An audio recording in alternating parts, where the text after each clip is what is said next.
Hello and welcome. My name is Teresa Miller and I'm delighted to be your host as we explore why accreditation matters. Firstly, we would like to acknowledge the traditional custodians of this land, the Gadigal people of the Eora Nation, and celebrate their enduring connections to country, knowledge and stories. We pay our respects to elders past, present and emerging. Thank you to everyone who's tuned in to watch this special presentation as a live stream. We'd also like to thank those of you who are part of our audience here at the VMAX1 Event Cinemas in Sydney. We're here to celebrate the significant role accreditation plays in our daily lives. Since 1947, the National Accreditation and Testing Authority has been the secret safety net supporting many things we take for granted, including clean tap water and safely constructed roads and buildings. Today, accreditation has expanded into almost every industry, and in these sessions, you'll hear from experts in testing, finance, health, and emerging technologies such as blockchain, AI, and smart cities. Why Accreditation Matters is part of NATA's 75th anniversary celebrations and coincides with World Accreditation Day. To set the scene is someone who knows too well the value of accreditation in Australia's industry and trade. David Fredericks is the Secretary of the Department of Industry, Science, Energy and Resources. Unfortunately, he can't be with us in person today, so he's recorded this short video message. I'd like to acknowledge the traditional owners of the lands throughout Australia and pay my respects to their elders past and present, and to the young ones following in their footsteps. I'd also like to extend my respects to those Aboriginal and Torres Strait Islander peoples watching this message. My name is David Fredericks, Secretary of the Department of Industry, Science, Energy and Resources. Can I start by saying how delighted I am to be part of this celebration of the successes that the National Association of Testing Authorities has achieved over the past 75 years. It is even more rewarding to be passing on my congratulations on World Accreditation Day. Now, NATA was established in 1947 to address a need for a national testing service that would provide testing facilities to meet the growing needs of the government, industry, small business and the Australian community more generally. NATA is Australia's leading national accreditation body. The accreditation work of NATA gives government and industry confidence in test, measurement and inspection data, enabling Australian firms to gain national and international acceptance of their products and services. The Commonwealth, and my department in particular, work closely with NATA through a Memorandum of Understanding that has been in place since 1988. Through this close collaboration, we've been able to facilitate the provision of reliable results of measurement, test, inspect and other technical activities. The work of NATA has had a significant impact on the daily lives of Australians, from the food we eat, the appliances we use, the houses we live in and the cars we drive. This highlights the importance of NATA accreditation and the confidence it provides to those seeking advice and assurance of the quality, safety and reliability of test results from laboratories and inspection bodies. NATA is also making an important contribution to the outcomes my own department is pursuing, namely to grow the Australian economy and create jobs. It underpins confidence in Australia's export sector and facilitates trade to build the economy. It supports business opportunities through the adoption of mutual recognition agreements. It supports policy and regulatory decision making and provides the evidence and justification to make informed and robust decisions, and it provides confidence in our scientific work and accredits our national laboratories, including the National Measurement Institute. NATA has always been a global leader in accreditation by contributing to development of international standards for accreditation, being a key player in the formation of the International Laboratory Accreditation Cooperation and the Asia Pacific Accreditation Cooperation, and consulting to many countries on the establishment of similar accreditation bodies. As the rate of innovation and technology change increases in an already complex and contested international environment, the role NATA plays in our economy to mitigate risk and provide certainty and confidence will only increase in importance. This presents opportunities to NATA to further increase its influence domestically and internationally by building on proven strengths and expertise. Can I conclude by commending NATA again for its very important work?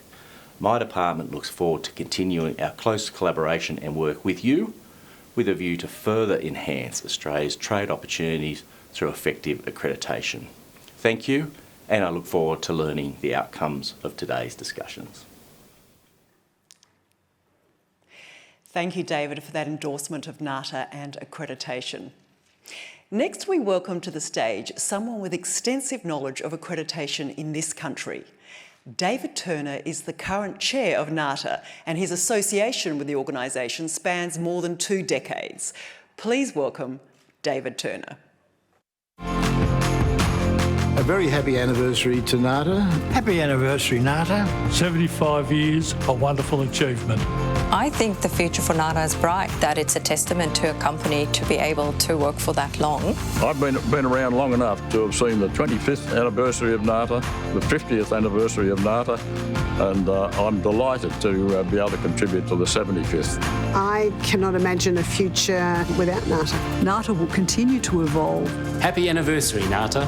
NATA's reaching its 75th, it will reach its 100th anniversary, and I think that frankly it will continue on. Congratulations on 75 years of accreditation, NATA. Good morning, everybody, and welcome. As you've just seen, NATA is celebrating its 75th anniversary in 2022. This is truly an amazing milestone for a wonderful organisation that many Australians may not know or appreciate the full extent of their operations. Hopefully, for those attending or watching today, you will come away knowing a little more about the great work that NATA does in serving the national interest of all Australians. As Chair of NATA Board, I have the great honour of introducing Jennifer Evans, NATA's Chief Executive Officer. Those who know Jennifer will appreciate what an incredible force she's been for NATA for more than 35 years, including the past 11 as the CEO, Chief Executive Officer. I've personally known Jennifer for more than 20 years. Jennifer joined NATA in 1987 as a lead assessor, known back then as a scientific officer, in the newly established accreditation program for pathology laboratories. She helped NATA establish accreditation for laboratories performing paternity testing and for forensic accreditation. She was also NATA's first manager for its medical imaging accreditation program. During her career, Jennifer has performed more than 500 assessments as a lead assessor. So it's fair to say she can confidently spot quality with a high degree of assurance and very quickly. Since becoming NATA's CEO in 2011, Jennifer has launched new accreditation programs in sleep disorders and more recently in biobanking.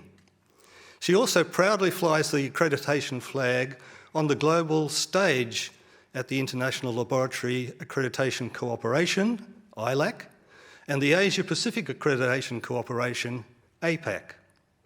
She's chair of the ILAC Arrangement Management Committee, a member of the ILAC Executive Committee, vice chair and chair-elect of APAC. She's a member of APAC's Executive Committee and the Mutual Recognition Arrangement Management Committee. She's busy. And she helps ILAC and APAC evaluate other accreditation bodies who are part of those international mutual recognition agreements. The role of accreditation has never been more important as the world around us continues to evolve and change with the introduction of new technologies and new standards.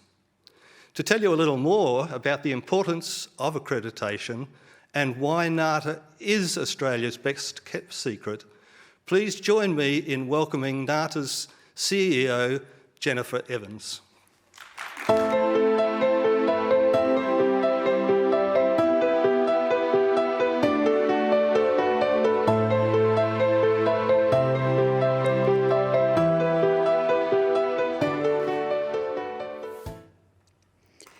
Good morning, everybody, and thank you to those of us who've joined in person and to those of you joining us virtually. Every day we take for granted the safety of the water we drink, the food we eat, the houses and buildings we live and work in. We trust that our home appliances, from the washing machine to the gas barbecue, are dependable. We don't question whether the petrol bowser is really giving us a litre of fuel, or whether the scales at the local delicatessen, at Woolies or Coles, are accurate when weighing our ham. We have faith that the traffic lights work and our seat belts have been given a tick of approval. When we've had a blood test, we're confident in the laboratory's results and their interpretation. We all remember how the reliability of COVID PCR tests dominated our lives not so long ago, and how a positive test had far-reaching consequences. We assume all these products and services are of the highest possible standard because it's what we expect in Australia. Many of us have travelled to countries where life is not as easy, where simply swimming in the hotel pool, drinking the water, or eating the local food can make you seriously ill. And it may not be safe to go to the doctor. There might not be viable seatbelts in the back of the taxi. The integrity of the roads and bridges might be doubtful. And then the antibiotics you buy in the marketplace might not be the real thing. It's not by chance we can count on these services and products in Australia. Many of the products that affect us in our daily lives need to be tested to ensure that they are safe, fit for purpose, and work as intended. But being tested is only a part of the picture. We need to be able to rely on that testing, and more particularly in those test results. It is NATA that assesses the organisation or the facility doing that testing. NATA provides all of us with the assurance that the testing is being performed competently and that the results are accurate and reliable. For 75 years, NATA has been the secret safety net that underpins our quality of life, our economic prosperity, our scientific breakthroughs, and our confidence as a nation. You may not know our name, but there is no doubt that the work NATA does has touched your life. June the 9th is World Accreditation Day. It's a global day to celebrate the role of accreditation. So to mark World Accreditation Day, we'd like to shine a light on the unsung heroes, the women and men who test the testers and give their expertise and time, often voluntarily, to ensure the testing in a vast array of industries is reliable. To share NATA's history is to trace Australia's growth as a nation. I'm proud to have been part of NATA's achievements for the past 35 years and at its helm for the past 11. Today I'm going to talk to you about why accreditation matters, explain how NATA was conceived, how we have evolved, and what we're working on, and importantly, where we're headed. This is our tribute to Australia's quiet achievers, because not all heroes wear capes. Firstly, in true NATA style, let's spell out what accreditation is and what it isn't. The definition of accreditation is the independent recognition that an organisation doing testing meets international standards of best practice and associated specific industry requirements. NATA independently tests the testers by examining their processes and confirming, firstly, that those processes comply with standards of best practice, but also importantly that those processes will produce accurate and reliable results that in turn can be used to make informed decisions. Using accredited testing facilities can make a significant contribution to mitigating risk. But it is important to stress that accreditation is only one link in the reliability chain of products and services. Accreditation recognises competence and capability. It is not an arbiter of moral or ethical behaviour. Accreditation can also be undermined if products are not properly used, installed, or maintained. For example, if a building material is designed, manufactured, and then tested on the basis that it is for internal use, but it is subsequently used on the outside of a building, it is very likely to fail. Accreditation is also not certification. The two terms are often used interchangeably, and certification is often misrepresented as being accreditation. But in our context, the two processes are different. Certification is the recognition of compliance with a set of requirements, usually an internationally recognised standard. It does not include the evaluation and recognition of a facility's competence, which is the hallmark of the accreditation process. So, why does accreditation matter? And what difference does it make? NATA has been the secret weapon in Australia's rise to the sophisticated, globally connected nation it is today. It's not lost on me that once I was a 14-year-old Melbourne schoolgirl, tossing up between studying science or history. My decision has given me the best of both worlds, because choosing medical science and consequently joining NATA has meant I've had a front row seat to some of Australia's evolving history. As you've already heard, NATA began its journey 75 years ago in 1947. The idea for NATA was born out of some embarrassing testing failures for ammunition during World War II. With Australia's cities being so spread out, some parts were made in factories in Melbourne, others in Sydney and Brisbane, and still others in Adelaide or Perth. But when it came to fitting all these components together, they didn't. Oops. After the war, a group of forward-thinking scientists and manufacturers got together and decided that if we wanted Australia to grow as a nation, we needed a more robust and reliable testing infrastructure.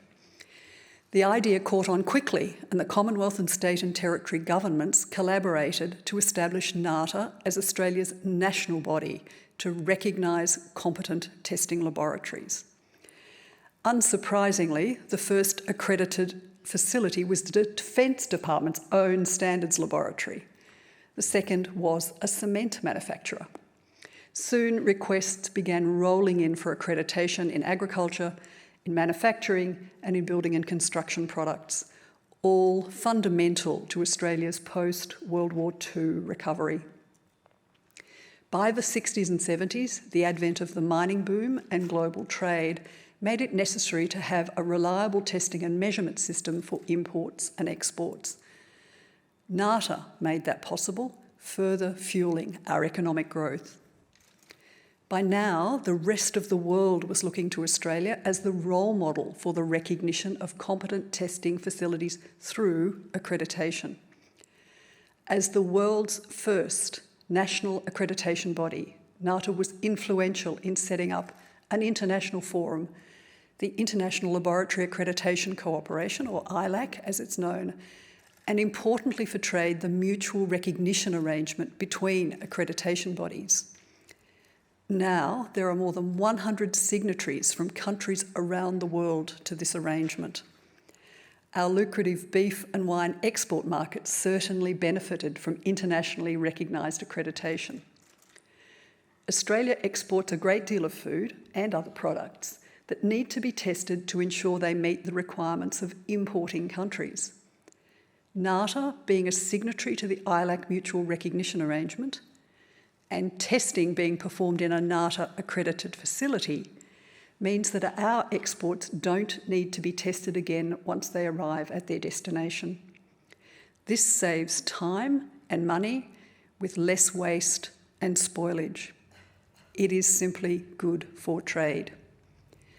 The 1970s also saw advances in public health, which demanded the highest possible standards from human pathology laboratories. Once again, NATA stepped in to test the testers, this time in collaboration with the peak professional body, the Royal College of Pathologists of Australasia. By the late 80s, it was mandatory for all laboratories conducting medical pathology testing to be accredited. Accreditation in the NATA RCPA program was world-leading, and it was many years before other accreditation bodies followed suit. Soon you'll hear about how accreditation has underpinned the reliability of HPV screening and how this has led to scientific and clinical breakthroughs in the detection and prevention of cervical cancer. One of my most exciting and fulfilling experiences at NATA was leading the development of our forensic science laboratory accreditation program. The need to radically improve forensic services came out of two very high-profile miscarriages of justice in the 1980s. Now, even if you're not old enough to remember the Lindy Chamberlain and Edward Splatt cases, if you are a fan of true crime podcasts, you will know their names. In 1977, Edward Splatt was wrongfully convicted and imprisoned for the murder of his 77-year-old neighbour in Adelaide. Splatt's lawyers appealed, and in 1981, the Moran report into the case found the investigation leading to his conviction had been unscientific and slipshod. A subsequent Royal Commission was equally damning. A team of eminent Australian and overseas scientists unanimously criticised forensic processes as unscientific and woefully inadequate. Around the same time, Lindy Chamberlain was convicted and jailed for the murder of her daughter Azaria, who disappeared while the family was camping at Uluru.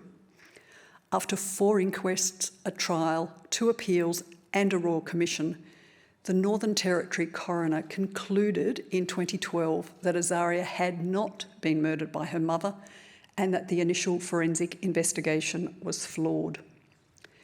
Learnings from the Splatt and Chamberlain cases highlighted the urgent need to improve standards, and so the National Institute of Forensic Science was established. The director of NIFS, together with the directors of Australia's major forensic laboratories, were on the front foot and approached NATA to establish the world's first comprehensive accreditation program for forensic services. Now, the scope of that program has grown since the early days in the mid-1990s, and soon you will hear about how we're accrediting organisations that need to present electronic data as evidence in court. In the 2000s and early 2010s, consumers had much higher expectations about the quality of everything around them, whether it was the environment, food and water, building materials used for homes and workplaces. Consumers also had much greater access to information via the internet and social media. Laboratories had to step up and improve their capability to support consumer demand for cleaner and safer products. That meant, for example, analysing products for contaminants at much lower levels or with greater levels of accuracy. The role of accreditation and knowing we can trust the testing was vital to give consumers the confidence that laboratories had the capabilities to meet these higher expectations. Not only does accreditation help to improve systems, grow the economy and save lives, it keeps pace with change and innovation. As we know too well, governments come and go, but organisations such as NATA are here for the long haul. We are apolitical, we are impartial and independent, and we serve all Australians. One of the questions we're often asked is NATA a regulator? NATA is not part of government, so the simple answer is no. NATA is not a regulator. In fact, accreditation can be an alternative to regulation and can be used by governments to avoid the need to regulate. Accreditation is more agile and adaptable than regulation. When governments regulate, there's often no flexibilities and laws can be quickly out of date. Black letter law is usually prescriptive, while accreditation, through the international and national standards that we used, is outcome focused and allows subject matter experts to interpret situations to determine whether they are compliant, fit for purpose, and will deliver a quality outcome. Something we don't ever take for granted at NATA are the incredible volunteers who serve as our technical assessors. We are forever thankful to the role they play in keeping Australians safe. They are more heroes who don't wear capes. NATA has more than 3,000 volunteers, subject matter experts who give their time and expertise freely to assess facilities and determine whether they meet the standards required for NATA accreditation. One of NATA's original objectives was to promote and foster improvements in Australia's testing infrastructure, and 75 years later, that objective is unchanged. Through the professional peer-to-peer dialogue during assessments, our technical assessors play a major role in ensuring everyone benefits from the framework of NATA's accreditation process and that continuous improvement is maintained. So why do our technical assessors do it? They say it's an honour to be recognised as an expert in their field and to be asked to be an assessor, and they're proud to pass on their knowledge and to be part of that continuous improvement culture. They also say they learn a great deal from the professional interactions during assessments. So what lies in store for NATA in the future? Australia has changed dramatically since the 1950s, when our focus was testing the safety of food, water and building materials. Today, there's barely an industry that doesn't need accreditation. The proliferation of technology and our global interconnectedness makes accreditation more important than ever. Standards Australia tells us that there will be more than 4,000 new standards across emerging technologies in coming years. Testing facilities are transforming and increasingly using automation and artificial intelligence to process samples and analyse data more efficiently and effectively. But how do we know that these processes are valid, fit for purpose, and being used appropriately? As consumers, whether we are government, business, or clients, how do we have confidence that the data or results are accurate and being interpreted correctly? Accreditation remains a vital tool to underpin that confidence. NATA continues to be a global leader as new international standards are published. Biobanks are repositories of biological material and data, human, animal and plant samples often stored for research.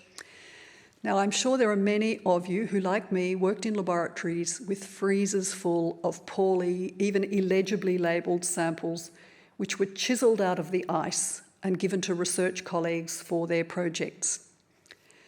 Accreditation of a biobank provides assurance of the integrity and provenance of its samples by ensuring the collection, handling, analysis and storage of all its specimens or data is of the highest standard. There are currently only 5 biobanks in the world accredited to the international standard, and one of them is a part of Monash University in Victoria. Already, that biobank's breast cancer research study of 30,000 samples has revealed previously unknown genetic mutations in women with and without a family history of disease. Accreditation of biobanks gives researchers confidence in the integrity of the samples and data they use in their studies. Most recently, NATA, in collaboration with our colleagues at JASANS and the international standards writing body GS1, has published a report outlining a proposal for digitally linking conformity assessment information, such as test reports, with the product to which it pertains. So in very simplistic terms, the user of a product could scan a barcode or QR code physically attached to a product and gain access to the relevant test reports, including the accreditation status of the laboratory performing the testing. Our report has gained global attention, including from organisations such as the World Trade Organization, as the implications for global trade are significant. This is yet another world first for Australia and for NATA. It's projects like these that make me proud to be part of NATA, the invisible thread that underpins Australia's safety and success.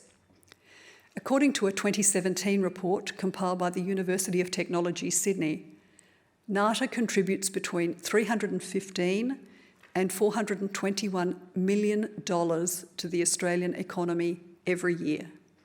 That is over $1 million a day. I chose science because I want to contribute positively to our science, and continues to be an incredibly rewarding career. People sometimes ask me what it's like to be a woman in science and a female CEO. I can honestly say that I have never experienced discrimination at NATA because of my gender. In fact, 50% of all the executives at NATA are women. Just like our accreditation processes, we are neutral and unbiased when it comes to recruiting and promotion. We are only interested in high standards. And while NATA has long been content to keep a low profile and not be publicly acknowledged for all it does, after 75 years, it's time for NATA to take off its mask and take a bow for the incredible work its people do in giving Australians confidence in the quality, safety and reliability of the goods and services we use every day. Because not all heroes wear capes. Thank you. The 3 words that I would use to describe NATA: top class, world class, in fact. A well-oiled machine. Interesting. Honest. Reliability. It's a status symbol, but you can't say that. Almost like a family. Current and up-to-date and even innovative. Touches all aspects of Australian life. Health and safety. We test for testers. It's one of Australia's best kept secrets. It's more than a job. There's a vocation, I think, associated with a public benefit activity. It's a critical role that NATA plays in Australia. Doing things for the right reasons, doing things for the greater good. Thank you, Jennifer. And if you'd like to find out more about how NATA and accreditation could help your business, visit nata.com.au. So one of the key messages from Jennifer's speech is that not only does accreditation help grow the economy by keeping pace with change and innovation, it can also save lives. NATA accredits the laboratory tests that assist in the prevention of cervical cancer. Back in 1982, cervical cancer was the 6th most common cancer among Australian women. Now, thanks to our national screening and treatment program and the HPV vaccine, we have among the lowest rates in the world. In fact, Australia is on track to be the first country to eliminate cervical cancer, potentially within the next 5 years. We have with us today 2 key leaders in this field. Marion Saville is the Executive Director of the Australian Centre for the Prevention of Cervical Cancer. In 2020, she was awarded an Order of Australia for her services to women's health. Professor Karen Canfell is the Director of the Daffodil Centre, a joint venture between the University of Sydney and Cancer Council New South Wales. Her work has been cited by the World Health Organisation as critical in its commitment to eliminate cervical cancer globally. Please join me in welcoming Marion Saville and Professor Karen Canfell.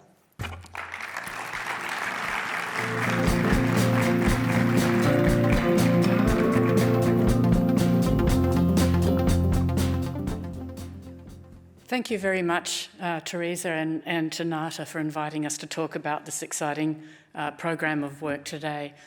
Cervical screening has been an outstanding success in Australian public health, to the point where now it's uncommon to know someone who's had this cancer. We started off with the pap smear about the same time NATA was developing. Dr. George Papanicolaou invented the pap smear, and it took several decades to be available in Australia.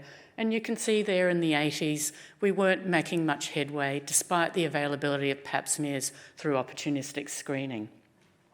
All of that changed in the early 90s when there was an investigation into what was happening and going wrong with screening, which I'll tell you more about shortly.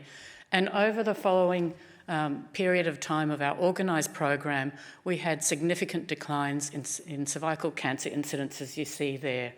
In the early 2000s, we reached the limits of what we could achieve with pap smears, and so we've moved on, as you'll hear, to testing for the presence of the virus that causes this cancer, the human papillomavirus. So what did this report from the late 1980s tell us? Well, it identified essentially 3 major problems. We weren't reaching all the people that were eligible for screening, women in the target age group, and in particular, we were disproportionately reaching well-off women and not women who were struggling to get access to these services. There were losses to follow-up following the identification of an abnormality in a pap smear, and people with abnormalities weren't getting treated. And then finally and importantly, we had incredibly variable laboratory quality. And as you can see on the right-hand side, this was a global problem. There was a landmark article in the Wall Street Journal in the late 1980s about terrible problems with lab quality, with inappropriate incentives and a lack of training. So the features of the organised approach, which then became our national screening program and delivered us these benefits, were that we have active recruitment of our target population undertaken in conjunction with Australian and state and territory governments. We had establishment of our pap test registers around the country that followed up people with abnormalities and recalled people for screening. And importantly and relevant today, we had accreditation, I've now learned, of our laboratories. And we always had good laboratories, but we now no longer have poor quality laboratories. So laboratories either improved their services or they no longer were reporting pap smears. I'm now going to hand over to my friend and colleague, Professor Karen Canfeld.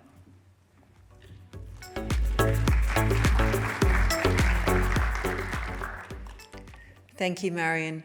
So recently, the World Health Organization has launched a global strategy to eliminate cervical cancer and defined 2030 10-year goals and targets across 3 sets of proven interventions. By 2030, 90% of young girls globally will be vaccinated against the human papillomavirus or HPV. By 2030, 70% of adult women will have had access to HPV-based testing for cervical screening a minimum twice in a lifetime.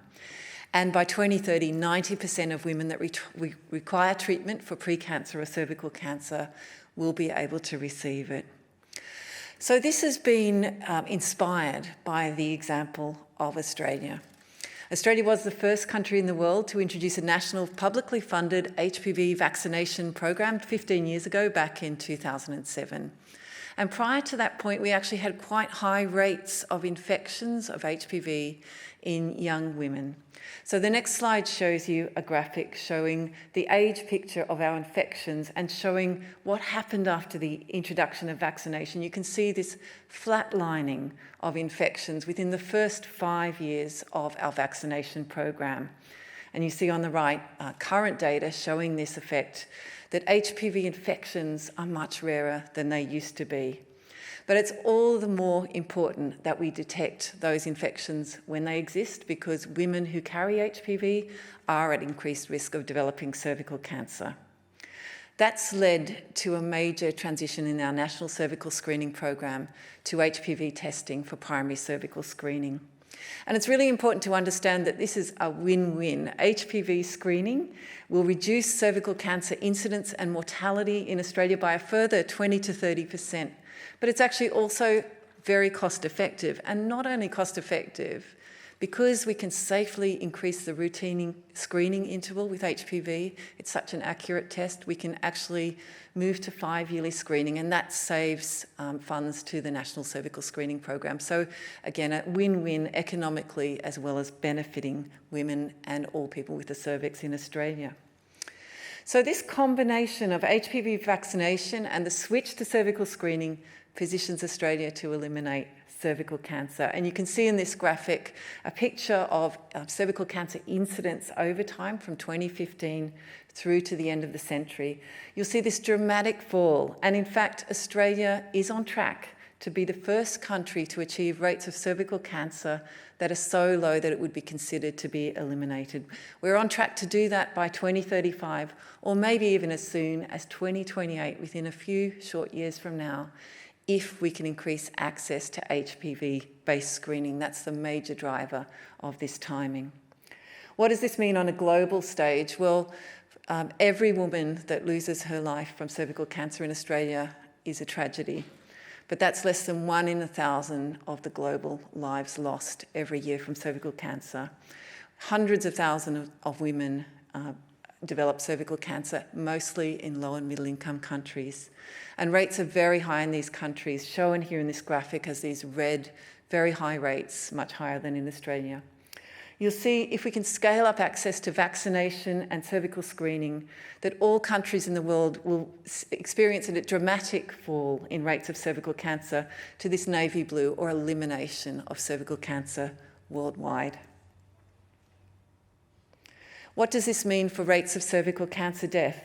Well, if the example in Australia can be duplicated globally, in fact, 62 million women's lives will be saved. And this graphic shows rates of cervical cancer death. On the right, rates will drop if vaccination is rolled out.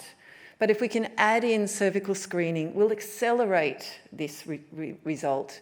We could actually reduce rates of cervical cancer death by 1/3 over the next 10 years, by 92% over the next 50 years, and by 99% over the century. An extraordinary result.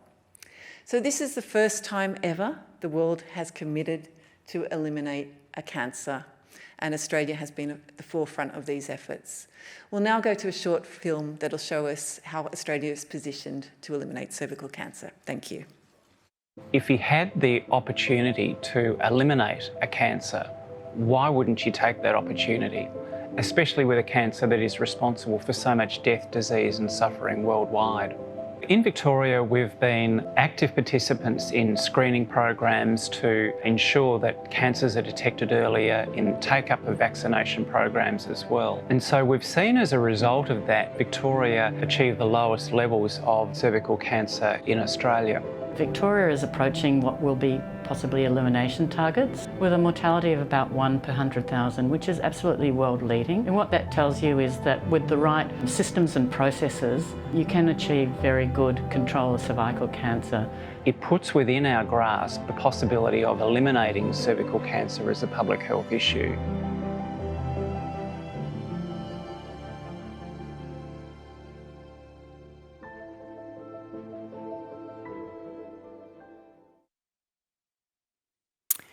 Thank you, Karen and Marion. It's not every day you get to sit down with people who are actually curing cancer.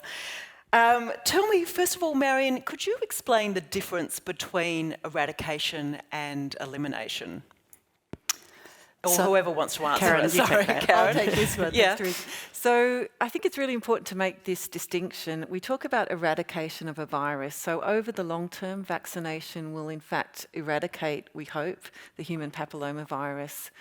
But of course, many adult women, as we saw, have already been exposed to HPV and therefore are at risk of cervical cancer. So there's a new concept called elimination, which means that cervical cancer rates can be dramatically reduced very quickly to rates where it's considered to be controlled. It becomes a very rare cancer in that situation. And really the key to doing that is to offer HPV-based screening to as many women as possible. So why is it that accreditation is so important in this screening and testing process? So obviously the quality of the tests we do are critical. When we say that a Pap test or now an HPV test is negative, we're saying that there's no cause for concern and you could go away for previously 2 years, now 5 years. So obviously a false negative test result in that would be falsely reassuring. So it's critical that those results are accurate. So self-collection has been life-changing for some women, and I believe that as of July 1, that'll be rolled out to everyone. We're going to look at a video now that talks about Claire's story, and this has literally been life-saving for her. So let's look at that video now. My name's Claire, I'm 42, I live in Melbourne, and this is my wife George. And yeah, I did the self-collect test, and that's how I found out that I had cervical cancer. Back sort of 20 years ago, doctors were kind of like, if you identified as LGBTIQ+, that you didn't need to get those tests because it wasn't so much of a risk for you to have cervical cancer. It had probably been 10 to maybe 13 years since I'd had a test previously. I think, at that point in time, I just kind of did it to stop my doctor from badgering me. From that point, things happened very quickly. The next thing was that I got a letter from the Mercy, the hospital, women's hospital in Melbourne, asking me to come and do further screening. And from then, pretty much on first look, the oncologist was like he knew it was cancer straight away. You know, at that point in time, he was like, the best outcome is that you will have a radical hysterectomy. Hearing that at the time, that's pretty intense information. I had a radical hysterectomy, therefore didn't have to have any chemo, which was amazing. It was a really good, clean surgery. Straight after surgery, maybe 2 days later, I found out that I was completely cancer-free. That was the best outcome that could have happened. So the self-collect test you can just do in the privacy of the cubicle at a doctor's office is how I did it, rather than doing it with the doctor. And I think that it was less invasive, not painful, less kind of being exposed. Yeah, so I think it was just it was easier to do. Go to a doctor that will offer you that as a test, because for me it was the difference, well, to be dramatic, is the difference between life and death. Like, it's better to go and get that test than no test. And I think that I am kind of proof that why that test is really important.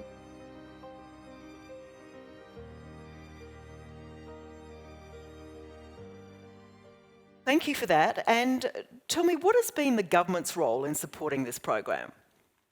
So Australian governments, both the Commonwealth and the state and territory governments, have supported the National Cervical Screening Program really since its inception back in the early 1990s. Supported evidence-based changes such as the change to HPV screening, and most recently supported this change to make self-collection available not only to those who are overdue for screening, but anyone who's due for screening. And as you saw in Claire's story, it's really important that we get those people in. The people we're not reaching are the people that we want to hear from. We're developing Australia's plan to eliminate cervical cancer on behalf of the Commonwealth Government, and people can participate by going to this website, whether you're someone who's had an experience of your children being vaccinated, of screening, good or bad, or indeed of cancer treatment. We really want to hear from you about how we can make things better. So people can take part in an online survey, right? And how else can they get involved in this program? So also you've seen some clips from Conquering Cancer, and you can host a screening of a documentary length movie, and you can use that to raise funds for your chosen group. I think we've got a trailer for that. Should we have a look at that now?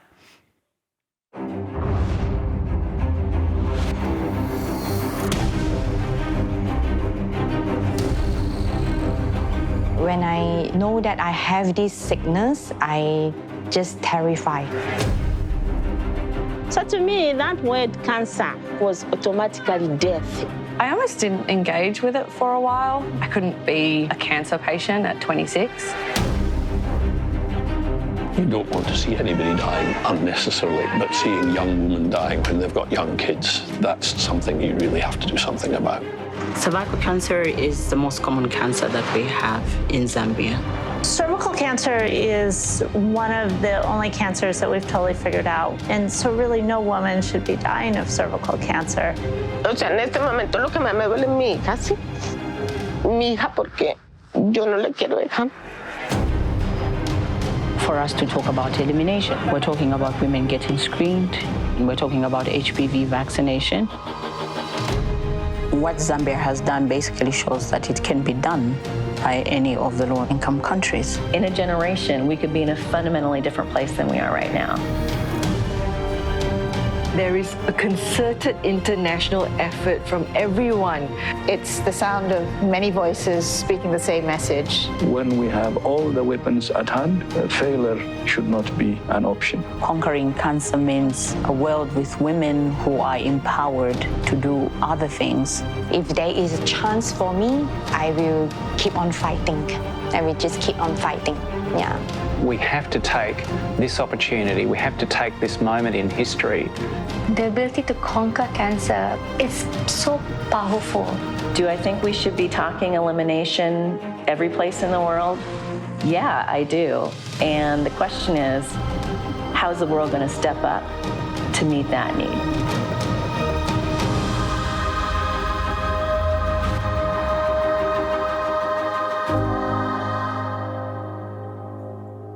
Very powerful trailer.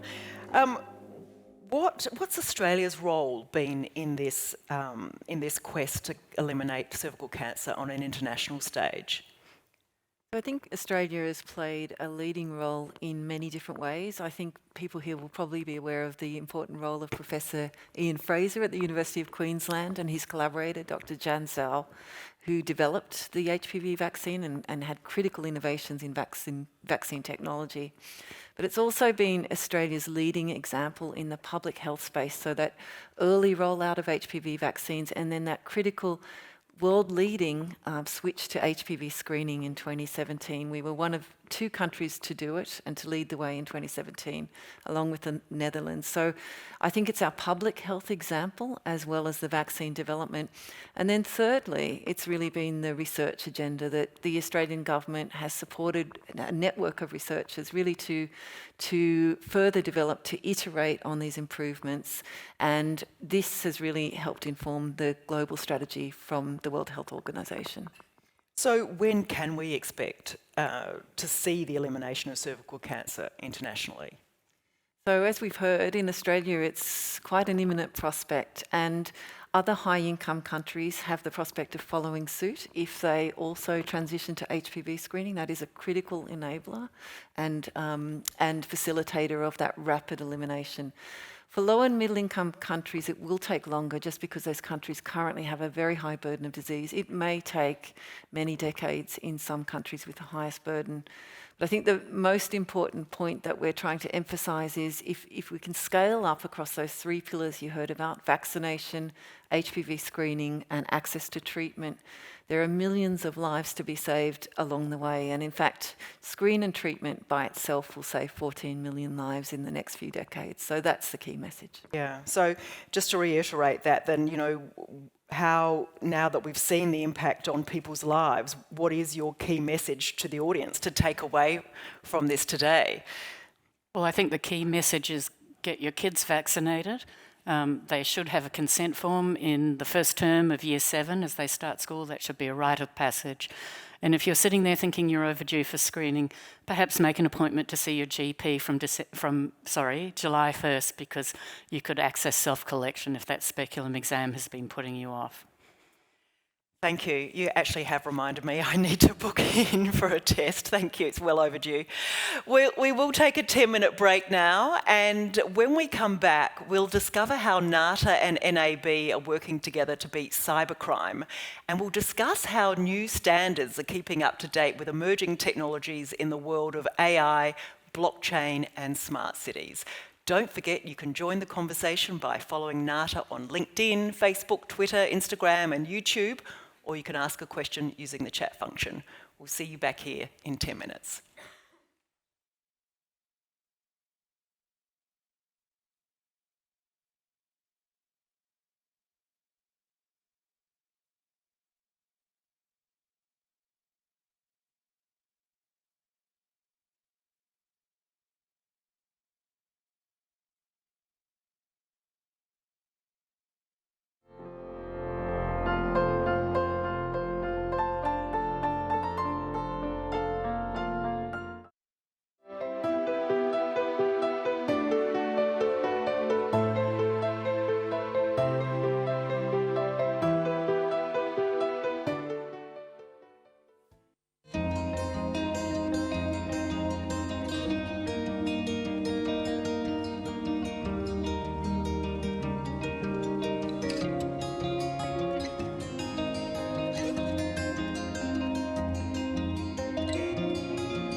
welcome back to Why Accreditation Matters, a special NATA webinar shining a light on how accreditation upholds the highest international standards in testing. Our next guest understands accreditation assessment from both sides. Tim Esposito is the National Australia Bank's Head of Cyber Forensic Investigations and is also a technical assessor for NATA. He's one of the many who volunteer their time and expertise to NATA's peer review system. Tim, welcome. Thanks for having me. So Tim, you actually started your career 15 years ago in e-crime with the Victorian Police. What sort of methods were you using then to catch out criminals? Yeah, that's right. So I started my digital forensics career working for Victoria Police for just over 5 years. I was always interested in computers, how they worked, very inquisitive in those sorts of areas. They didn't have this topic when I started studying. It was all very new in the industry. Policing was very traditional, fingerprinting, DNA, those types of focuses.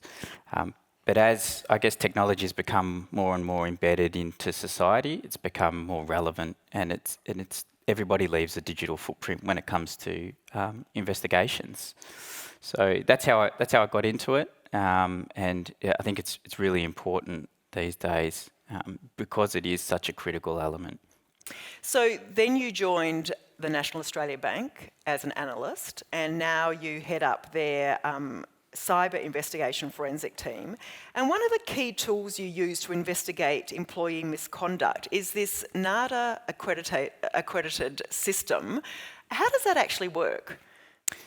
Yeah, so NAB's a large organisation, there's some 35,000 odd employees, and I guess our main focus is ensuring that they're behaving in line with the Code of Conduct and other governing policies. Essentially, my team have the resources and responsibility to assist with internal investigations that have an element of electronic evidence. That might be that we work with the fraud team, HR or legal, and assist them with what they're looking into. If there's a laptop or a computer device that needs to be analysed, we'll assist with acquiring it, preserving that data, and then conducting the analysis. Sometimes we might make forensic copies of those devices and provide them back to law enforcement or other parts of the bank for further analysis. And of course, there's a lot of times where none of these matters will end up in court, which is obviously a good thing. So take us through an example. If an employee is accused of some sort of misconduct, say fraud, you would come in with your team and then you follow this NATA accredited process step by step. Is that right? Yeah, that's right. So the accreditation provides an independent oversight into the processes and the procedures, the framework that we have in place to assist with these types of investigations. It gives you the confidence that we're not just doing what we think is the right thing to do, but we're actually doing what the industry best standards are. And that means that you can rely on the evidence when it comes to its admissibility in court, and have a lot more confidence in that the process that you followed was the right process to make those informed decisions. So it's accredited in terms of the retrieving, the analysing and the preserving of data. Is NATA accredited? That's right. So preservation and analysis of data are the key elements to that accreditation. And that translates to making sure that we identify and collect the right evidence items, as well as interpret the results when it comes to the analysis of those items. Technology's changed a lot since you were first accredited 11 years ago. What are you doing differently now to what you might have done then? Yeah, that's right. So the bank's held the NATA accreditation for 11 years. When I started, they were already accredited, and I think that was a decision made by the Chief Information Security Officer at the time to ensure that the cyber investigation team did have something different that really added a lot of confidence to the investigation process when it came to these types of technology and cyber-related incidents. I think there's been a lot that's changed. I mean, years ago, you'd walk into a crime scene, you'd pull the power on a computer, and you'd walk away with the device to analyse it later. You weren't concerned with encryption running on the device. It wasn't really common at the consumer level. Smartphones didn't exist, for instance. So technology has definitely changed dramatically since first becoming involved in this industry. So how do you make sure that the team stay up to date with all the changes in technology? Yeah, well, it's really critical, and thankfully a lot of the team are technologists at heart, so they enjoy keeping up to date on a personal level with technology. But on top of that, the accreditation also focuses on proficiency of the team. And through that process, we're really forced to make sure that any sort of skills gap that might be identified is looked at. There's internal and external training opportunities that are available.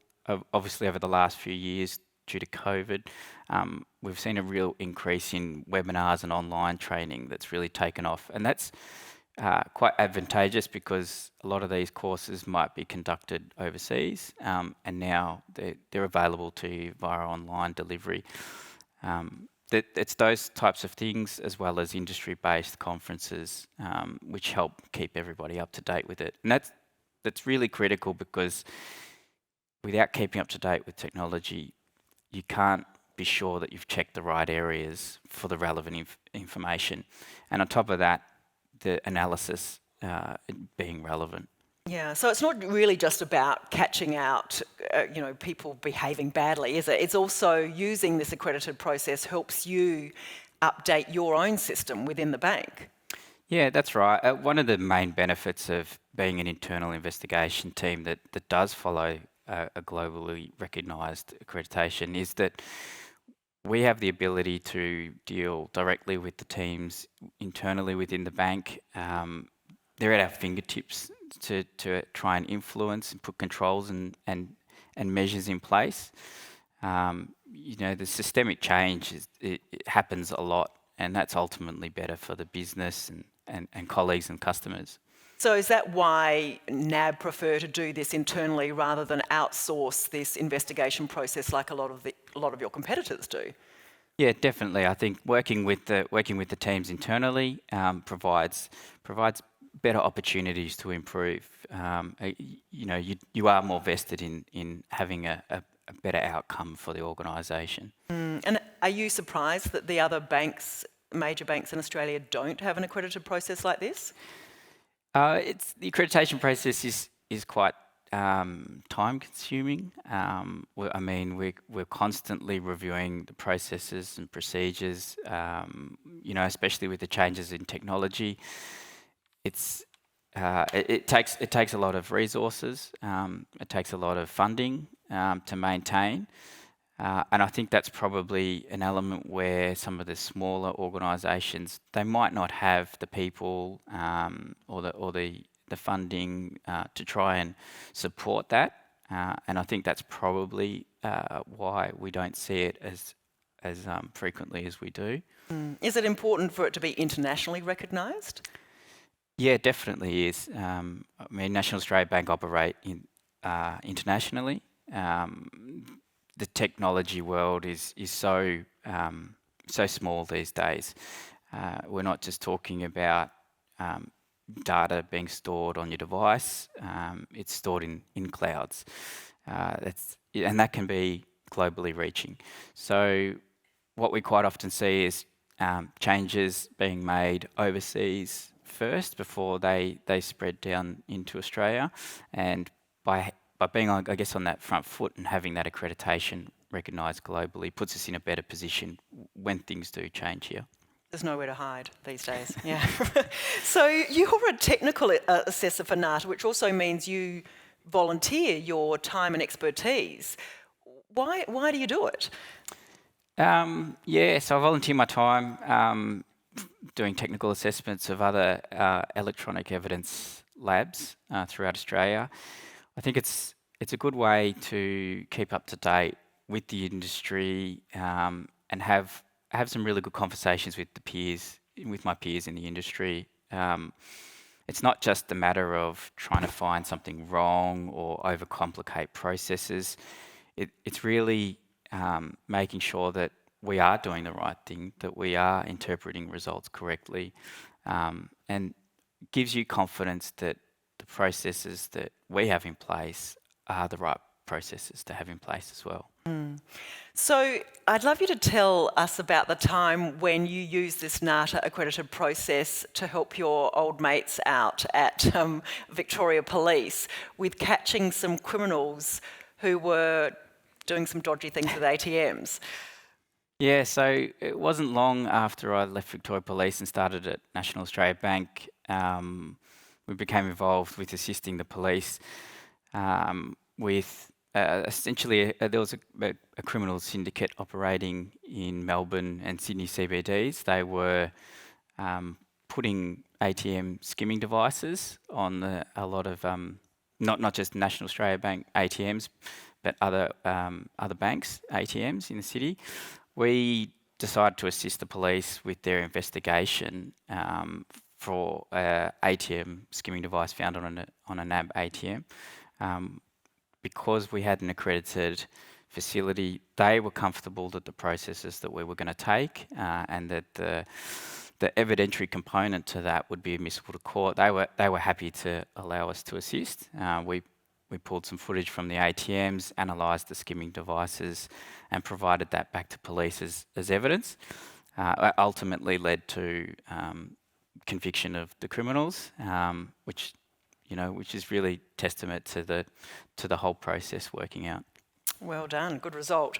Thank you so much, Tim. Is there anything you wanted to add? Thank you. No, I guess basically, we are sort of the hidden element behind the scenes that are working on a lot of these major matters at National Australia Bank, and you can be confident that we're following a globally accredited process. Fantastic. Thank you so much for your time, Tim. Thank you.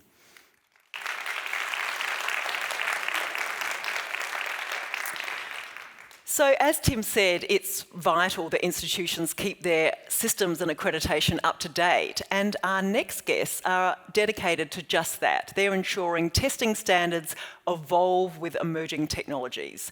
They understand how important it is that standards and accreditation work hand in hand. Dr. Ian Opperman is the New South Wales Government's Chief Data Scientist. He's had 30 years' experience in big data, broadband-enabled services, and he steers a number of Standard Australia's technical advisory committees. Hello, my name is Dr. Ian Opperman. I'm the New South Wales Government's Chief Data Scientist, an Industry Professor at the University of Technology, and importantly for today, a Director at Standards Australia.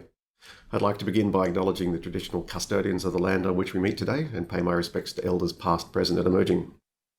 Thank you very much for joining us to celebrate NATA's 75th anniversary, the National Association of Testing Authorities. It's a really important day, and it's really important that we recognise the role that NATA plays within the Australian economy.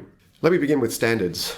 And standards, of course, are vital to our modern, digital, connected society. Whether we're dealing with emerging technologies or dealing with issues of critical safety, standards really underpin every aspect of our modern world. Recently, the Commonwealth Government called out the role of critical technologies in Australia's future, whether they be cybersecurity, AI, or quantum computing. Standards play a fundamental role in protecting the public and also creating markets for the future.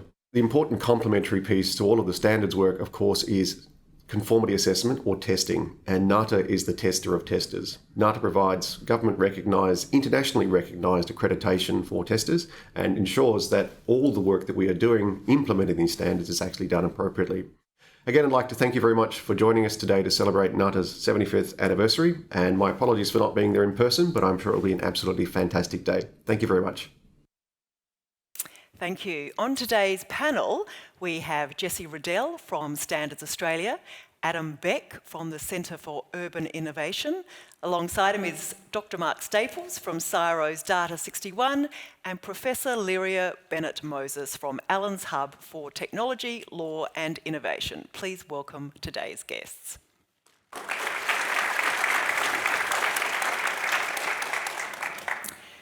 So, Jessie, starting with you, why are standards and accreditation vital in Australia's transition to a digital future? Well, as we heard in Dr. Ian Opperman's opening remarks, standards are critical for the modern digitally connected society. And that's the case today, and it's going to be even more so in the future as innovative technologies are being developed in a more and more rapid pace. So how do standards support the digital economy? In short, they're fundamental to driving the development of innovative technologies, innovative products, services and systems. That's particularly the case when they're international standards that are developed by ISO and IEC, the two key international standardization bodies. Those global frameworks that the international standards bodies develop really support the development and the deployment of innovative technologies. In addition to that, and critically, because they develop global standards, these global standards support international interoperability as well as harmonisation, which establishes markets and also reduces barriers to trade. And finally, they also support trust for businesses and consumers in utilising these innovative technologies. So there's a range of benefits that standards bring, but that's only half of the story because to really gain those benefits, the standards need to be backed up by testing and by conformity assessment. And that's where accreditation comes in, testing to testers to make sure that that process and those standards are appropriate and are used and fit for purpose. So yeah, that's really where standards and accreditation are supporting those emerging technologies. Thank you, Jessie. There's so much to unpack there. We could spend days on this. Adam, you're the former Executive Director of the Smart Cities Council of Australia and New Zealand and the host of the podcast Urbanism.live, which I've been listening to this week. For those who are new to the topic, could you just go back to basics and define what is a smart city? And do we have any really good examples of them globally or here in Australia? Indeed, let me start with sort of the real simple definition, which is a smart city is one that uses tech and data to do good. That sounds simple, but there's a lot in that. You've got tech, you've got data, and you've got, what does good look like? So there's an element of, a very simple definition being very different and meaningful for different organisations, different levels of government. Certainly local government, municipalities around the world have been that first wave of sort of smart cities adopters. They've been trying to find all different types of technology and data solutions that can help them do their job better. They're in the business of taking public money and delivering great infrastructure and great services. But at a local government level, it's very hard as well. In Australia, local government takes in about 3.6 to 3.8% of all sort of taxable revenue. So it's a hard game. And so being smart is kind of, the only option now. In terms of what it looks like on the ground, it looks very different. If I just sort of pick New South Wales for a moment, head up to Lake Macquarie, some of the most advanced uses of sensors and cameras for reducing deaths in rips on beaches. If we head west, we see multiple ways in which environmental sensing is helping protect water quality. We're seeing main streets and high streets recover from the COVID pandemic and the economic impact by monitoring urban life and vibrancy through pedestrian counting. We're seeing local government use transparency, the use of data, to actually drive a greater relationship with their community by opening the books and seeing where their money is spent. So it is very diverse, and every morning when we wake up, I sort of describe it as being a world in which there's another 3,000 solutions that we have on offer. So a very simple idea, tech and data for good, but the supply side is not slowing down at all. So like all good transformation agendas, you need a clear strategy. It's got to make sense for you. Tech and data doesn't solve the world and its problems, but gee, it can have a powerful impact. Just look at what happened with QR codes during the pandemic. So it can look very simplistic and beautiful in some ways. There can be very overcomplicated sort of solutions and approaches as well, but we're all learning. It's been a 10, 12, 15-year journey. Australia, I think, is very much punching above its weight. When I started in this game about 6 years ago, I could count the number of local authorities in Australia who were kind of embracing it with a bit of a strategy and some resourcing and piloting. I could count it on two hands. There's a good 180 now in sort of, my monitoring sort of list. So we're certainly looking more and more each day at how tech and data can help deliver better services and infrastructure. And globally, do you think there are any role models that Australia could learn from? Oh, look, certainly I don't like to have favourites, but I will. But Barcelona is one that continues to just take a next step. They very much have looked at technology and data as a core part of their city building practices, the way they engage with their community, how they treat data as well. Treating data as a valuable city asset, not just roads and steel and concrete and infrastructure, those physical things, but data is a really valuable asset to the community. So I love what Barcelona has done. We see a number of countries over in the sort of Nordic regions as well. The US, I lived there for 3 years. Fantastic work being done in not just big, high-profile New York City kind of cities, but cities that we've never heard of before that are using, particularly through the power of partnerships and joint funding and financing, getting basic things like digital connectivity. Portland, Oregon is another one that uses social justice and equity and inclusion as a driver for their smart cities project. So, it was very easy to pick, a couple of favourites about 5-6 years ago. It's very prolific now. And what's nice is for those that are just entering the journey of smart cities now, there's so much to draw on in terms of use cases and case studies. And indeed, of course, standards are now starting to emerge, which put us on the same page, common understanding, allow us to scale. That's been one of our challenges to date, which is a lack of standards. They're coming through the pipeline now. It's going to allow us to scale, replicate and have big impact in a positive way. So the standards almost give us a common language between the cities. Absolutely. The Smart Cities agenda was standardless for a good sort of 5 to 10 years. It wasn't really until BSI in 2014 really published one of those first, what I'd call strategic standards that just defined what smart cities was. And we could all go, oh, okay, I kind of get it now. And of course, private enterprise can move on, government can create policy. So it's coming close to a decade where we started to see the first standards coming through. But, last night, 10 p.m. till midnight, I was on the line with ISO IEC on a digital twin review committee call, as we're all doing now, volunteering our time because, we want to make the best of this opportunity. So, the standards are coming thick and thin, which is good. We've got a lot more work, I think, to do around certification and accreditation, but we need the standards to start with, and we're certainly in a better place than what we were a few years ago. Thank you.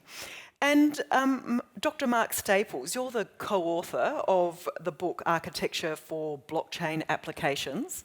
Sounds like light bedtime reading. Yeah. How does blockchain fit into the smart city model that Adam has been describing? Yeah, so blockchain is one of the technologies you can imagine using to implement some of the digital infrastructure that can support smart cities. And so when blockchain is working, it's kind of invisible digital infrastructure, and what it does is it helps us share data, and it helps us share programs or behaviour, digital behaviour, between multiple different organisations and people. And it does that without any sort of single business or organisation having control of the infrastructure. So it's a collective that comes together to operate this shared infrastructure. And so what blockchain gives us in terms of what it's good for, it gives us new ways to work together, sharing data and programs without relying on this sort of central trusted authority. And it also gives us new ways of representing and controlling, giving us exclusive control for digital assets and for authoritative processes on the blockchain. So all of that is what you would want to have in a smart city context, which is very complex and dynamic. There's lots of services, there's often lots of levels of jurisdiction, lots of organisations, different kinds of resources, and you need to combine data and integrate data across all of that within a smart city context. And that's some of what blockchain might be able to help with. So, look, my limited understanding of blockchain technology is that it's already inherently secure, transparent, traceable. So how does accreditation add to that value? Yeah, I think when we say secure, so classical idea of security is we have the so-called CIA properties, which is confidentiality, integrity, and availability. And blockchain's really good about supporting data integrity, that's its main thing, but it's not very good for confidentiality. And because the way blockchain operates and the way we get data integrity is through high levels of transparency. So among the collective that's operating the blockchain, they're all cross-checking each other's work constantly, and that's what gives us integrity, but it's also what makes it hard to achieve confidentiality or privacy. So although the blockchain itself has high data integrity for the data that's on-chain, what's critical is that we still need to get good quality data onto the blockchain in the first place. And that's where we need, high quality processes and accreditation for the sources of data and for how we add data onto the blockchain. So I think that's in a sense how accreditation can improve blockchain. I think maybe I'll also say there's a kind of another opportunity to looking at the other direction, which is how can blockchain help accreditation? And I think because with accreditation, certification, product information, all of that is information coming from many different parties. It's hard to know who would be a single controller for helping to integrate all of that information. And so that's another way, I think, in which blockchain might be able to help in this accreditation ecosystem as well, as providing infrastructure to integrate all of that kind of information. Thank you. So if I could bring Lyria in here. Hello, Lyria. You're also the co-author of a book, Artificial Intelligence, Robots and the Law. And I'm wondering, what are some of the biggest challenges that regulators and lawmakers are facing with the increasing role that AI is playing in our everyday lives? Thank you. So I think the first big thing really in that question is, what do we even mean by artificial intelligence? Because the word gets used, or the phrase gets used, to describe many different things. So just from a starting place, I think Standards has been really helpful in sort of defining both that term and some of the subcategories. And then when you look at issues, some of them are issues that are sort of for that whole universe of AI, and others are more in specific contexts, which again, particular kinds of AI raise particular issues that others might not. If I sort of think of the three main sort of headline issues that really cut across most kinds of AI, one would be the challenge of accountability. So there are varying levels of automation in AI, and this is obviously more of a problem the more you sort of hand over power to a system. But how do you essentially avoid the kind of computer says no problem? How do you ensure that organisations, individuals remain accountable for the ultimate end game, a decision, a process, an action, when part of it is being delegated to what might not be a completely transparent system? And I use the term accountability, though, as the primary one rather than transparency, because the kind of transparency you require, or for that matter, the kind of explainability you require, is ultimately linked to the accountability needs of the system. A way to explain that would be that if I'm driving an automated vehicle, I don't need to know in technical detail why it slowed down at this point rather than at that point. I want to make sure I know simply that it has been evaluated and tested, and that in all sorts of different road conditions it meets the requirements. I don't need that level of technical breakdown, so I don't need that kind of an explanation. I do need to make sure that the system as a whole remains accountable. In other words, in that context, when I buy a car, I know testing and evaluation has been done. If we're talking about a different kind of context, accountability might require understanding how the system actually works. So whether you need explainability, whether you need transparency, in my mind, hinges on the accountability needs of the particular system. A second set of challenges, which really arises from the link between AI and the fact that this is ultimately data-driven decision-making. So you've got large data sets that are being analysed by systems yielding some kind of result, is what often gets called the challenge of bias, which is really about what kinds of distinctions is it okay to make and what kinds of distinctions isn't it okay to make? And that's a really hard and challenging problem. I think someone's worked out there are over 30 different ways to measure fairness. So it's really a question of, again, providing that vocabulary to understand it and to explain what kinds of testing can be done against different kinds of fairness metrics. So which fairness metric for which system, and then what testing can be done to ensure you're meeting it, what changes you need to do, and how do you ensure that you can meet those kinds of metrics. So that's sort of the second set of challenges. And the third really comes back to a similar sort of thing, perhaps with blockchain, which is the data universe, if you like. So how do you ensure the integrity of data going into these systems? How do you ensure data privacy and so forth, which I imagine is not just an AI problem, but really cuts across many. So I saw you in a UNSW webinar talking about the challenges of, say, facial recognition software, which is really useful, very handy, but also could be harmful to people in countries where the government record or photograph, people who are protesting and then use that evidence against them. Is there a way that accreditation or standards could safeguard against some of those biases? I think it's got to be a combination. So if you're talking about something like red lines, then ultimately a lot of the time you actually do need cold hard law in there that might prohibit, for example, Australian law enforcement agencies, recording everybody and face identifying everybody at protests or whatever, either because they're just not going to do that anyway, or you might need to put in something in particular into the powers that they're given. But standards can play a really important role in a lot of the problems that are encountered with facial recognition technologies. So a really good example is one of the challenges in facial recognition is that it is differentially accurate. So it is, I think, best on white men, and depending on where else you sit, it has higher error rates. Now that becomes a bigger problem in some kinds of systems than others.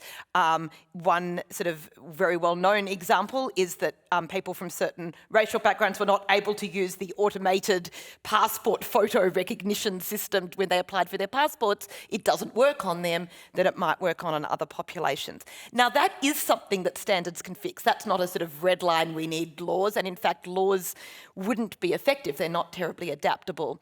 That is something where you can actually have a standard to say, this is the requirements of these kinds of systems for this kind of application. This is the kind of testing that can be done for some of the known problems. And before they're used in particular in really sensitive settings, accreditation. There's a lot to unpack there. So as we heard, this is a question for all of you really, as we heard earlier from NATA's CEO Jennifer Evans, that accreditation can often be more flexible and agile than regulation. Do you see a role where standards and accreditation could be helpful in ensuring that these technologies are fit for purpose and free maybe of some of the biases that critics are worried about? Does anyone want to answer that? I think standards can have impacts in lots of ways. Sometimes it's just by giving us a common language to talk about, and so the smart cities example was mentioned before, but that's also true in blockchain, which is still a kind of very early stage technology, and a lot of the standards there are just providing us a language to talk about this technology. The standards then can give pointers or guidance around best practice, and then sometimes they're also adopted into regulation as well. So I don't think it's an either or. I think it's depending on the standard, the kind of standard it is, and depending on the kind of use or criticality of the system you're developing. And I think Larry had mentioned, I think that sometimes regulation is is more or less useful in trying to control some of these things as well. Yeah, and maybe to sort of give an example of the different roles that each can play. So I think we can all agree that, you know, discrimination, just to go back to that bias example, discrimination law is required at a legal level to say these things are not okay. You can't discriminate against these kinds of groups. But when you're looking at something like moving from a human decision maker motivated by animus towards some particular group to a system, you actually need a lot more guidance than, you know, don't be racist, don't be sexist, because what does that mean in the context of the use of particular systems? So in that kind of a context, what standards can do is provide the common language. It can explain different categories of bias, what they mean, why particular ones might be problematic and other ones perhaps less so, but can then sort of take that next step to help organisations build systems that not just the don't be racist, but what kinds of testing can you do to ensure your system is treating everybody fairly within the context of its operation? And the level of detail, and often very technical detail, complete with, you know, evaluation frameworks and so forth, you need to do that well. If you put it into law today, it'll be obsolete very quickly. If you put it into standards, both at a high level and moving down levels, you both have better technical expertise into the process of creating them, but you will often also be able to word that in ways that allow organisations to innovate and do it even better as well. So this is the opportunity now, if you've got the Slido app, to put in a question. I've got the Slido app open, so if you'd like to ask our panel any questions, now's your opportunity.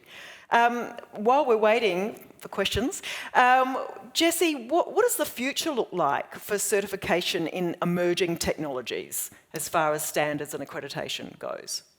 That's a great question, and I think as we've been discussing the sea change in how regulation is looked at in terms of new and emerging technologies, the pace which new and emerging technologies are being developed, and I guess a growing view that standards and accreditation can be a more agile and flexible way to look at some of the issues there. There's also been a sea change in how we have to look at standards development due to the pace of change and the pace of development of these new technologies.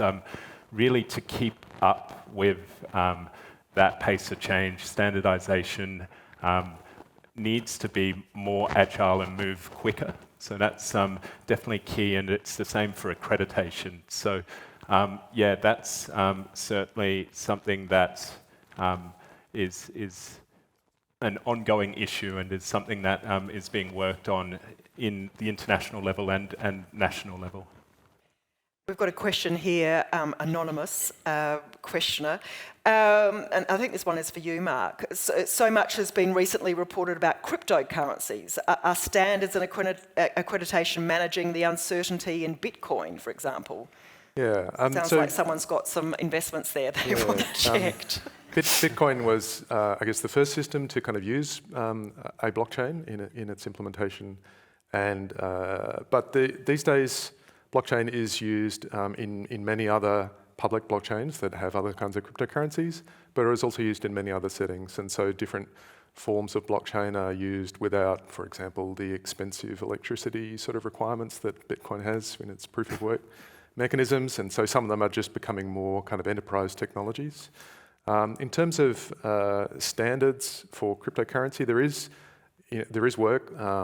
Some of it's, like, in a sense, creating sort of technical reports or other kinds of guidance in relation to either the technology used for cryptocurrencies or for how the functionality of, for example, digital currency. What should that be? How should that work from a sort of technical functionality perspective? But ultimately, I think a lot of the controls in this space come from regulation. I think this one is also for you, Mark. Someone asks, how can accountability in healthcare be enforced through accreditation while using... Oh no, this is for you, Lyria, sorry. How can accountability in healthcare be enforced through accreditation while using AI technology for medical testing? Or how can blockchain aid in this as well?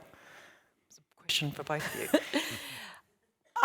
So I think if you're thinking about, how do you ensure that, a system operating in the context of healthcare, how do you ensure accountability of the sort of human-machine healthcare delivery as a whole? There actually are sort of very high-level standards being developed in AI, so an AI management system standard, for example, which really talks about the different kinds of considerations that the top-level management and so forth need to factor in when building a system. It will go through all the different kinds of controls. So there's not a sort of short and simple answer to that. But once that system is developed, what organisations will be able to do is, if you like, go through the controls, decide which ones are appropriate. There might be some that are sort of more relevant in the healthcare context. I'm thinking, for example, a lot of the controls around data privacy would be particularly important in that context, as well as taking into account some of the sort of risks and how the organisation manages those, and so forth, as well as other more general things. And then through going through that process, and it would be possible to get certified against that standard, being able to say, yes, we actually have put together good management around our use of, the question doesn't ask sort of what specifically it's been used for, but the use of this system in this context. And we've chosen the controls that are appropriate to that, and then where we have a way of tracking through that we are meeting those. So it's a continual work in progress in many ways. Absolutely, and as I said, there's the high-level sort of standards, and then there's the potential over time to create maybe sector-specific guidance as well. But at the moment, as I said, the main work is on that sort of high-level cross-industry standard. Thank you. I think this question might be from a NATA person. With increasing adoption of technologies such as blockchain, how will NATA assess the accuracy and robustness of the application in a particular facility? Yeah.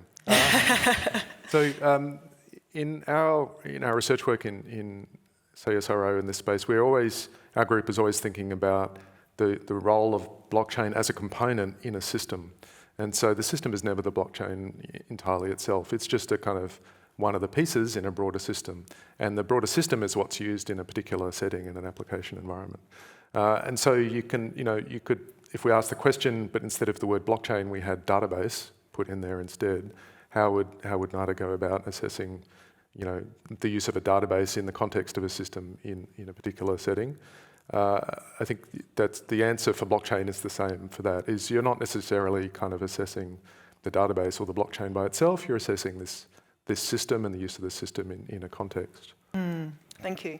Another question that's just come through. What does all of this mean for Industry 4.0? Is that a smart cities question? Yeah, Industry 4.0, smart cities, innovative, industry. There's a lot of terms that I think are in the same neighbourhood together. We're seeing digital and data enable and transform all different types of sectors, and Industry 4.0 is this phase we're moving into. It's also another important term, of course, and we have a national strategy around this, which is a digital economy. So there's no shortage of sort of indications that we're becoming more digitalised. I think what is interesting, going back to that point around how swiftly it's evolving and the role of standards and accreditation, is that I think transparency and trust is what is going to allow things to thrive going forward. Many of us want to live a Netflix lifestyle, when I want, how I want it, and I want 4 other recommendations immediately.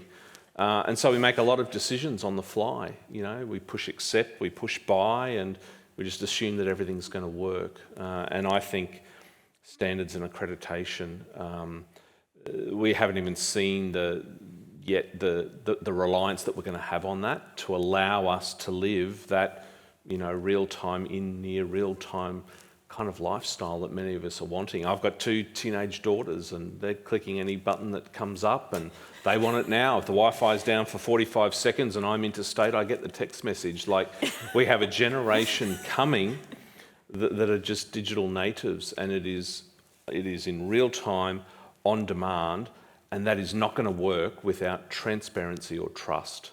That's going to be the currency of our future cities, transparency and trust. So is maybe the message for us, if we want to be living in smart cities, we need to be smarter. We need to be more discerning also. I mean, we need to feed back to standards about what sort of standards we want. Yeah, and herein lies sort of the irony at times, a lot of focus on the technology and the data, but it's humans that write the standards, it's humans that write the policy, it's humans that decide to act or not based on what the data and the insights say. So it's a very human agenda, ironically, as well. And many of us are just, it's like any other transformation agenda, workplace health and safety, quality assurance. One way we were doing it this way, the next day we're being told to do it another way. It takes a lot of capacity building, awareness raising. We have to go through all that again. So we've been here before. We will stumble, we will make mistakes, we're going to have challenges, there'll be court cases, there'll be controversy. This sort of change, Industry 4.0, it's happening pretty swiftly, but I'm finding the world is becoming a smaller place. We're learning from each other. We're sharing more. We're actually sharing more, which is a beautiful thing. So it's kind of becoming more human as well. And I think, you know, just the community of volunteers, for example, with NADA and others and Standards Australia is a demonstration that we all want a better place, a better planet, a better economy. We want to be more sort of prosperous and well.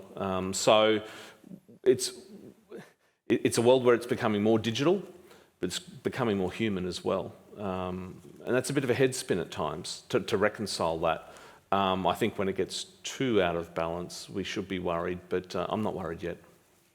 Not yet, that's good. Anyone else, as we wrap up, would anyone else like to add something? Thank you, Mark. I think a lot of us are talking about issues related to trust. For AI, trusting that, or smart cities, or for blockchain as well, it's often talked about as a trust technology. And trust is when we're kind of accepting dependence on someone else. So if I trust something or someone, I'm accepting that I'm exposed to risk from that person or thing. And so that's, I think, what's critical when we're trusting so much more digitally and in the economy. And so what's critical is that when we are trusting something, that we're trusting something that's trustworthy. And that's what I think accreditation is critical for assuring. That's a very nice place to end. Thank you, Mark. And thank you to Jessie Riddell, Professor Lyria Bennett-Moses, Adam Beck and Dr. Mark Staples for that thought-provoking discussion. It really was just the tip of the iceberg.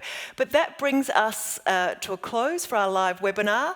And we hope that these case studies have given you some food for thought on how accreditation affects your daily lives and why it's so important. On behalf of NATA, thank you to everyone for registering and watching. We look forward to showcasing more accreditation stories soon. Until then, you can follow NATA on socials or visit nata.com and sign up for NATA News, nata.com.au, I should say. And thank you very much.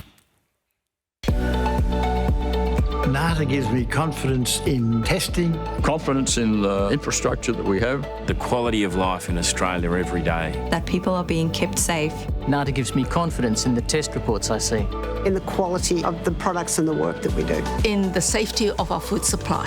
That the work we do can be trusted by Australians. NATA gives me confidence in Australian products and services.